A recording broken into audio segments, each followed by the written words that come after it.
అమెరికాలో ఆంధ్రప్రదేశ్ మాజీ ముఖ్యమంత్రి చంద్రబాబు నాయుడు గారి కుమారుడు లోకేష్ మనీ లాండరింగ్ కేసులో పోలీసులు అదుపులోకి తీసుకున్నారని, ఆ విషయం భారత ఎంబసీకి తెలియజేశారని సోషల్ మీడియాలో ఒక ప్రచారం తెగ వైరల్ అవుతుంది.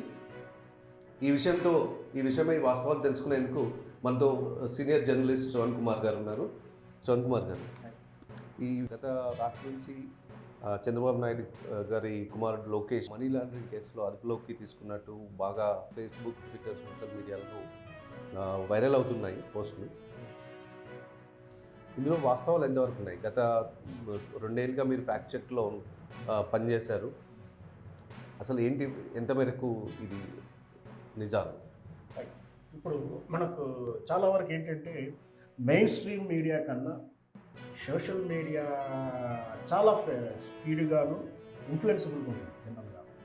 అయితే దీన్ని మంచిగా వాడుకునే పోయి చెడుకు వాడుకునే రోజులు ఎక్కువైపోయినాయి. ఏదైనా ఒక వార్త ఒక రోజుల్లో సోషల్ మీడియాలో లేనప్పుడు మెయిన్ స్ట్రీమ్ మీడియాలో అంటే మన పేపరే కావచ్చు, TV channel, satellite channels, main stream అంటే ఒక ప్రధానంగా ముఖ్యంగా తీసుకున్నప్పుడు అంశంగా చెప్పుకోవచ్చు.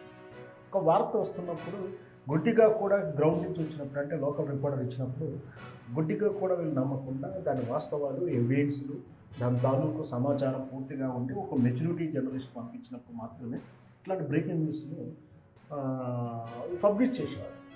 అక్కడ ఒక మెచ్యూరిటీ టీము అవంతా ఉంటుంది. ఇక్కడ అలా కాదు. సోషల్ మీడియాలో ఎవరి ఇంట్లో కూర్చొని, ఎక్కడో చీకట్లో రూమ్లో కూర్చొని ఎవరికి వచ్చినటువంటి వార్తలని వాళ్ళకి కావాలని ఇన్ఫ్లుయెన్స్ చేస్తూ ప్రాపగండం చేయడానికి ఇలాంటి వార్తలు క్రియేట్ చేస్తుంటారు.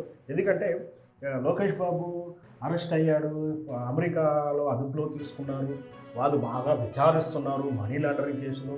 ఈ మనీ లాండరింగ్ ఏంటి, రేపు రాబోయే ఎన్నికల కోసం ఫండ్స్ కోసం అక్కడికి వెళ్ళారు, ఈ మనీ లాండరింగ్ చేస్తుంటే పట్టేశారు, విచారిస్తున్నారు, ఎంబసీ కూడా చెప్పేశారు, ఈ కేసును మాఫీ చేయడానికి చంద్రబాబుని భారీ ఎత్తున కుట్ర చేస్తున్నాడు, భారీ ప్రయత్నాలు చేస్తున్నారంటూ ఒక పోస్ట్ వైరల్ అవుతుంది. నేను చూశాను. ఇక్కడ దీంట్లో ఎలాంటి వాస్తవం లేదు.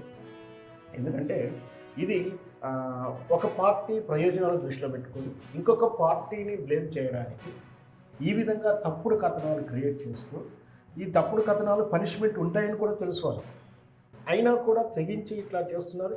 ఈ విషయంలో లోకేష్ బాబు మీదనే చేశారని మనం అనడానికి లేదు, ఇంకొక పార్టీ మీద కూడా చేస్తున్నారు. అంటే ఇరు పార్టీలో వారు ఒకరి మీద ఒకరికి దుమ్మెత్తి పోసుకోవడానికి ఈ సోషల్ మీడియాని ఒక వేదికగా చేసుకొని తప్పుడు కథనాలు క్రియేట్ చేయడం. ముఖ్యంగా ఎన్నికల దగ్గరకు వస్తూ ఉంటే రోజొక వార్త వైరల్ అవ్వడానికి, రోజొకరికి ప్రాపగండం చేయడానికి చేస్తున్న ప్రయత్నంలో భాగంగానే బహుశా ఇది క్రియేట్ చేసి ఉండవచ్చు. వాస్తవానికి మనకున్న సమాచారం ఇంతవరకు కూడా ఎలాంటి కేసు లేదు, అసలు జరిగిన వాస్తవం కానే కాదు. ఇది ఒక తప్పుడు కథనం కూడా చెప్పుకోవచ్చు. ఇది ఫస్ట్ సోషల్ మనం పేర్లు మనకున్న సమాచారం మేరకు మనం చెక్ చేసుకున్న విధానం ప్రకారం ఇది ట్విట్టర్, అంటే ఎక్స్, ఇప్పుడు దాని పేరు ఎక్స్. సో మొదట్లో దాని ట్విట్టర్ గారు అందరికీ వారికి తెలుసు. ట్విట్టర్లో ఫస్ట్ పోస్ట్ అయినట్టుగా సమాచారం వస్తుంది. ఇంకా దీని గురించి పోలీసులు దర్యాప్తు కూడా మొదలు పెట్టారంటే సమాచారం కూడా లేదు, బట్ వైరల్ అయితే అవుతూ ఉంది. మనమైతే ఇదైతే నిజమని చెప్పడానికి ఎక్కడా కూడా ఆధారం లేవు, అబద్ధం అని చెప్పడానికి అయితే మనకు స్పష్టంగా తెలుస్తుంది. ఎందుకంటే ఇది ఒకవేళ నిజమై ఉంటే మెయిన్ స్ట్రీమ్ మీడియాలో తెలుస్తుంది. ఎందుకంటే మన తెలుగు మీడియా తెలవకుండా నేషనల్ మీడియాకైనా వస్తుంది. కాబట్టి అలాంటి మెయిన్ స్ట్రీమ్లో కనిపించిన వార్త ఏదున్నా కూడా మనం ఫేక్ వార్తగానే చూసుకోవచ్చు, నిరాధారణ వార్తగా చూడవచ్చు. దీంట్లో వాస్తవాలు లేవు. ఇది కేవలం ఒక పార్టీని ఇంకొక పార్టీని ప్రాపగండం చేయడానికి ఇలా చేస్తున్నారు. ఇది పార్టీలు ఈ విధంగా ఎన్నికల ముందు చేసుకోవడం అనేది సహజమైన రోజులు.